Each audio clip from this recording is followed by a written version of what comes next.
I'm going to tell you about a woman who is grocery shopping at a supermarket. She is looking for fruit for herself and her 2 children because an apple a day keeps the doctor away. She goes to the apples and chooses one that looks fresh and juicy. She lifts it up, examines it closely, and thinks, this is what an apple should look like, not like those small apples we grow in our garden. But wait, something is fishy here. Yes, it's the apple, even though it looks fresh and delicious. Why? Let me give you some background information. The apples we find in our supermarkets today originate from Kazakhstan and have been spread all over the world. Now they are grown, harvested, and sold in the USA, saving us unnecessary long transportation routes, and so on.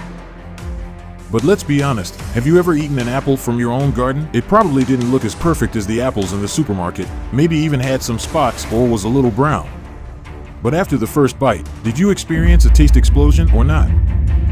And here's the catch. This apple is organic, and I don't mean the organic you know from the supermarket.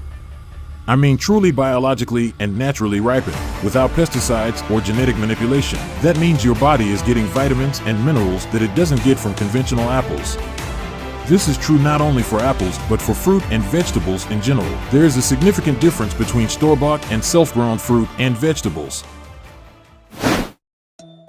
Today's fruits and vegetables contain over 80% fewer nutrients compared to 50 years ago, and there are various reasons for this. One of the main factors is soil erosion and degradation. Intensive agricultural practices such as monoculture, soil erosion, and synthetic fertilizers have led to the loss of nutrients in many agricultural soils over the years. These soils are often less fertile than before and can no longer provide all the necessary nutrients to the plants. This can affect plant growth and nutrient content. To counteract this, chemical fertilizers or modified soil are used to provide nutrients to the soil.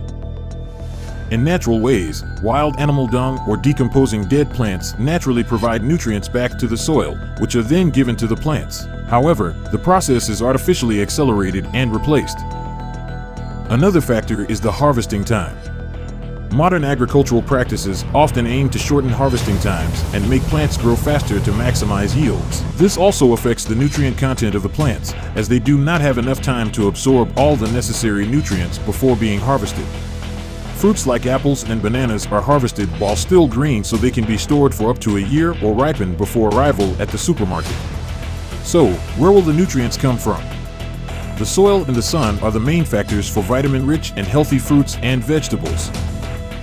Another factor is the genetically modified breeding of fruits and vegetables, which are designed for higher yields and longer shelf life, rather than higher nutrient content. In many cases, the selection of varieties has been optimized for these traits, neglecting the nutrient content. I wonder with what right humanity is allowed to interfere with natural processes. Research has now advanced to the point where soil can even be completely eliminated. This means that the roots of a plant swim in an artificially produced nutrient cocktail. And what does it all have to do with Bill Gates, the largest owner of farmland in the United States? Have you not heard of Bill Gates' latest plan for our future? No, I'm not talking about his latest software development, but something that concerns our stomachs. The techno-food fanatic and his partners from the agricultural industry have a vision for our food and how it is produced, and it sounds pretty scary. For Gates and company, hunger and climate change are problems that can be solved with data and technology. And how do they plan to achieve this? Quite simply, through genetic engineering and patenting. From seeds and food animals to microbes in the soil and food production processes, everything should be patented. Local food cultures and traditional dietary habits could be a thing of the past if our food production is moved to labs. And what is being produced there?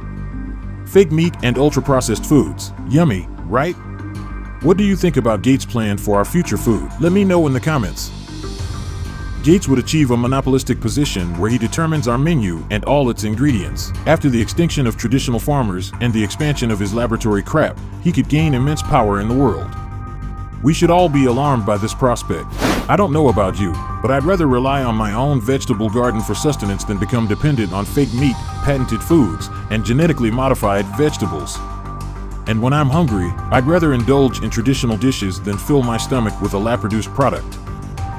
The conclusion drawn from this is that more people are experiencing vitamin deficiencies and are thus reliant on medical products. This means that the pharmaceutical and dietary supplement industries are making astronomical profits from this vitamin deficiency. When you have a vitamin deficiency, your biological processes do not function properly, leading to symptoms such as stress, sleep disorders, and hormonal imbalances. This, in turn, drastically reduces your testosterone levels, causing you to become soft and weak.